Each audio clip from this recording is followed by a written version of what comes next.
Hosted by you/greatest throw man. I, 41M, have 2 kids with my ex-wife, 42F, they are John, 22M, and Sally, 20F. I live with my wife, 28F, and for the most part, everything was well until my potential future daughter-in-law, I'll call her Abby, came into the picture. My son is engaged to Abby, who seems nice but has been a bit pushy in trying to build relationships with me and my wife, though she's also a bit awkward with her. Abby isn't close to her family, and she has told us many stories about why. While some of her complaints don't seem that bad, it's not my place to judge, and I didn't live through it, so I can't really know. We've tried to be welcoming, but Abby has forced her way into some family traditions where she wouldn't have been invited, and into some where no one outside of specific family would have been. She has been calling Sally sis since they had only been dating a few months, and she has this odd sister/mother-in-law dynamic with my wife. The one I'm not a fan of is that she wants me to be like a father to her. Not because we've clicked or anything, we are very different people. I'm not saying that in a bad way, just pointing out that it's not based on how we get along or anything. My kids and I have a tradition when they come over where we have a private catch-up in my office/study before they leave. This is now even more important to them because, while they both get along well with my wife, they don't yet want to have personal conversations around her. Abby asked if we could talk, and after I explained the tradition, John later asked if I could do it, saying she had never had a caring conversation with her dad. We compromised by not including her in the tradition, but I did join the 2 of them for coffee and let her talk.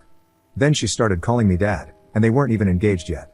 John pulled me aside and begged me to let her do that, explaining that I had always been the father she wanted, right in front of her. He said she just wanted that, and told me she cried watching me and Sally interact, wishing she could experience a father/daughter bond like that.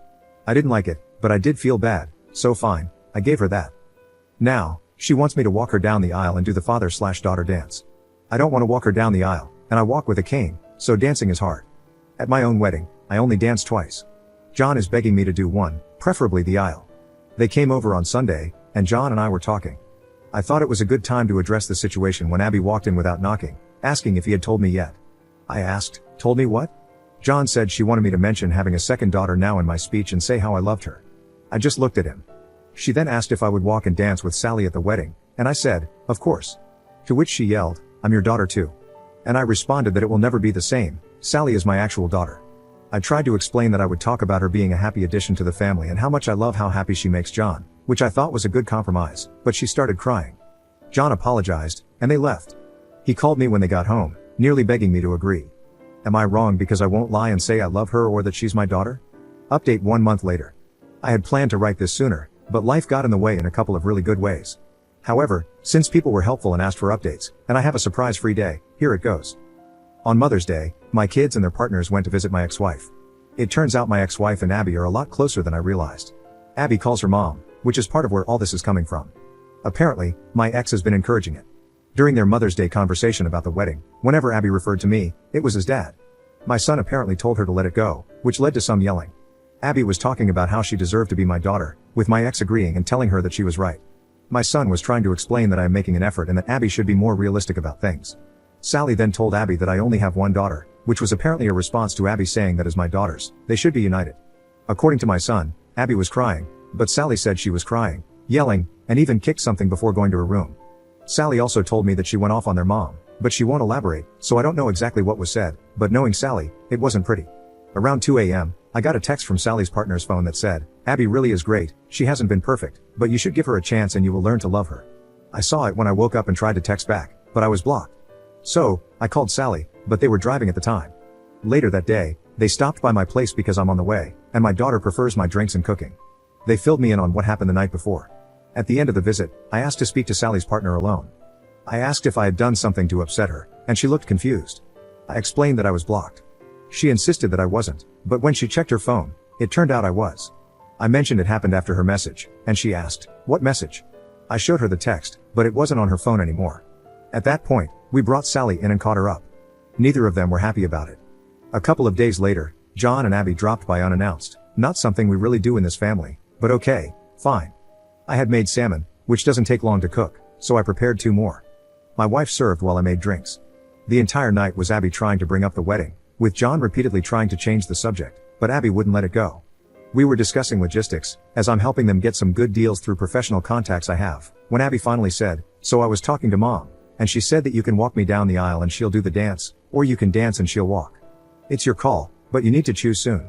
I reiterated that I couldn't dance. She tried to argue that I had danced a little at my wedding, but I made it clear that was different, and that I didn't feel comfortable walking her down the aisle. She got upset and said, "Mom loves me, why can't you?"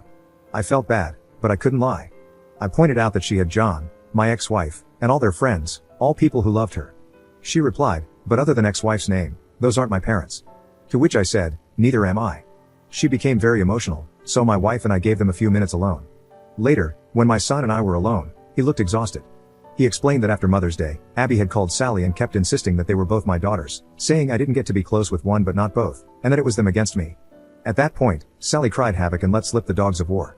Things were said, grievances were aired, and John had to hang up before it escalated further. Abby was shaken, but now there was a new problem. She had convinced herself that I didn't really mean what I had been saying and that I was only doing it for Sally. John assured me that he would handle it. He didn't handle it. Now, I get text messages from Abby every couple of days, acting like we have a secret relationship that Sally doesn't know about. She even called herself my secret daughter and added a lol. She invited my wife to lunch, saying, 2 out of 3 of his girls going out. She's also started using the pressure of showing up at events, like a recent barbecue, to create a certain image. She hugs me more and holds the hug for longer, constantly wanting pictures with just me or my wife and me, but always a few with just me, which she then posts with captions I don't like. My wife is getting especially annoyed with how Abby acts around her. Apparently, Abby surprised her with Father's Day plans for me that had to be shut down, though she still managed to insert herself into the day. Despite this, my wife has a soft spot for Abby, and when she gets emotional, my wife caves. I asked John if he was upset with me, and he said no, he just wished things were different. He reassured me that we're good, but he's worried about his relationship with Sally. That's when I took the advice of some people and suggested premarital counseling. He said he would talk about it. Meanwhile, Abby is insisting that Sally come to her dress fitting. That shop should charge pay-per-view for that potential Royal Rumble, because Sally isn't holding back her feelings anymore. I told John that Sally loves him and that I'll talk to her, but for now, it's stressful all around. Abby is driving my wife crazy with her constant ideas of what my girls should be doing, driving me crazy with all this dad-daughter content, and she's pushed Sally to the edge. Oh, and last night, she sent me an email with 3 different father-daughter dance styles and song options, so I'm definitely not feeling any more respected or heard than before. The 6 of us have barely been in the same room since Father's Day, which was great, until it turned into a complete disaster. Sorry this is so long, but with all the craziness, this is still the abridged version. We're supposed to meet on Friday, and Sally's partner and I have a bet going about how badly it will go. So onward and upward, I guess. I hope you fathers had a less dramatic day than I did. Second update 3.5 months later. I've gotten requests for updates on my situation, and apologies in advance for the length. There's been a lot going on. I mentioned in a comment previously about my wife's pregnancy, and I'm happy to say that it's going well. My main focus has been keeping her as stress-free and pampered as possible. It's such a different experience this time, both because I'm much more involved and because my relationship with my wife is so much better than it was with my ex. Sally has been amazing, and even her partner has been great, helping with the nursery or driving her around when I can't. What my wife doesn't know, because it's a surprise, is that my son has been building a crib for the baby. He's modeling it after the one I built for him and his sister, as a way of showing his support. My son is a good man, and I know he's still in there, he just has a soft spot for Abby. And I guess this is the part of the movie where Godzilla shows up and starts busting up buildings. I called a family meeting with my kids to address the situation. I told John that Sally would only participate in the wedding activities she actually wanted to, and that the guilt-tripping requests had to stop because it was damaging his relationship with her.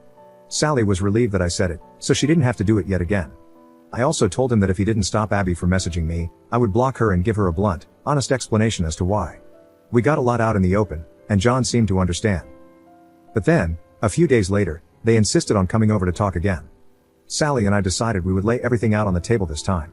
We all ate at our place, and Abby immediately started talking about baby shower plans. I told her that was exactly the kind of thing we wanted to discuss. I explained that I understood she's been trying to fill a void in her life, thinking she was gaining a father, a second mother, since she calls my ex-wife mom, and a sister. I told her that while it was still possible to build those relationships, she needed to start listening to us and respecting our boundaries. For the sake of family, I offered her a fresh start, on the condition that moving forward, she would respect those boundaries. My daughter wasn't thrilled with the idea, but because she loves her brother, she was willing to give it a try.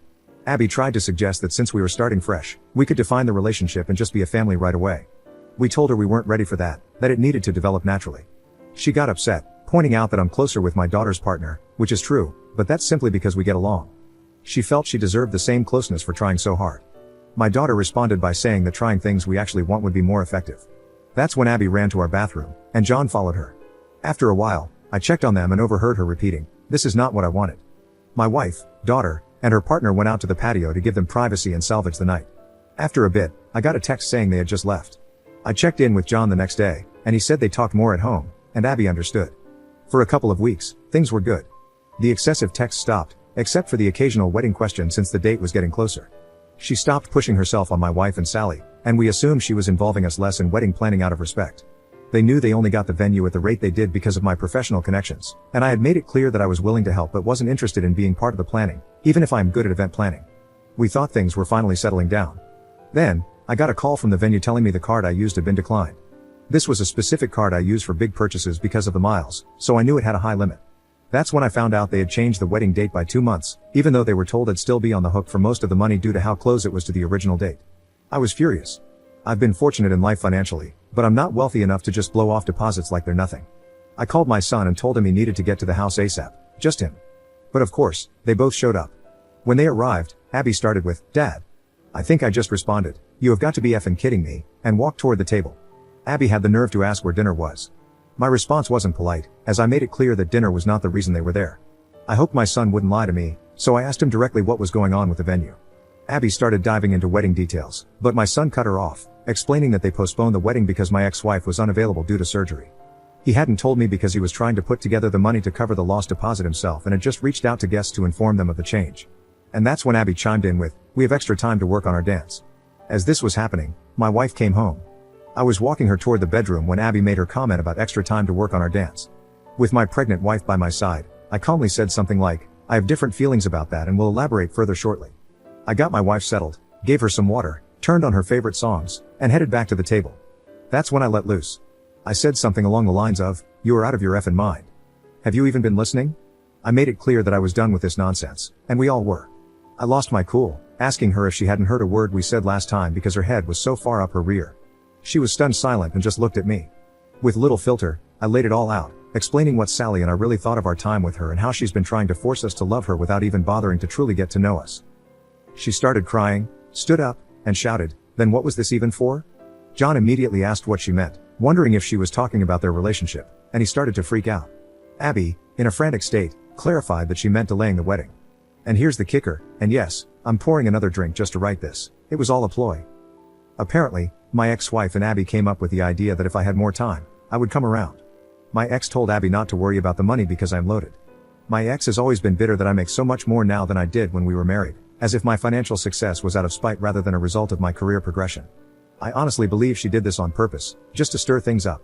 But she not only told me that lie, she and my ex had also told John the same story. He was distraught, repeatedly saying, "You lied to me," as Abby tried to spin it, but he was letting it all out, about how much he had defended her, covered for her, and now, she had lied to him too. She got defensive, blaming my ex for filling her head with things and blaming me for being stubborn. She yelled, "Why can't I just effing call him dad?" And then, after all this time, I finally heard John snap back, "Because he is not your effing dad." She started crying, saying something about how he was the one who told her she could call me that. John responded that he had only said she might be able to one day, but he had told her again and again to slow down. She broke down, sobbing, and went to sit in her chair but missed and fell to the floor. It was funny in the moment, not gonna lie, and I admittedly chuckled and hid my mouth behind my drink. This only led to more sobbing. I said I needed to check on my wife, and as I walked out, Abby was still repeating, "I just want him to be my dad too." When I came back out, John was walking Abby to the door and apologized. I told him there was no need to apologize, and they left. A few days later, John came over, and we had a good talk. He said they had a long conversation at home, and he even asked her if she would have still dated him if there was never a chance of being part of the family. While he believed her when she said yes, she also admitted that I was a big draw for her. She said I was the kind of dad she always wanted, and my relationship with Sally was what she had always hoped for. The way she said it made John doubt whether she truly loves him for who he is. I brought up marriage counseling again and mentioned how, even though it didn't save my marriage with his mother, it provided clarity and an impartial voice. I pointed out that while they both like coming to me for advice, I can't be impartial. If they are serious about making their relationship work, they need to do it for real and with professional help. Abby texted me, asking if I was the one who suggested therapy. I replied with, "Does it matter if John wants to?" She questioned why it was so bad that she cared about my opinion, and I simply told her that John's opinion should matter most to her. Apparently, this led to a fight between them, but the result was that she agreed to the counseling, and the wedding has been postponed. I may have done a celebratory dance. They're now in counseling, and while John says she's struggling with it, I obviously don't know the details. She's been pushing for Sally and me to attend a session with her, but Sally told her she didn't want to hear Sally unfiltered, and I'm not interested either. On the plus side, Abby has been leaving Sally alone, and she stopped texting me except for the occasional general question, though these still sometimes include attempts to go deeper. My wife still spends time with her occasionally, as Abby is very interested in her pregnancy, more than I'd like, honestly, but it's my wife's choice. So that's where things stand. Sorry this got so long, but booze makes for a terrible editor.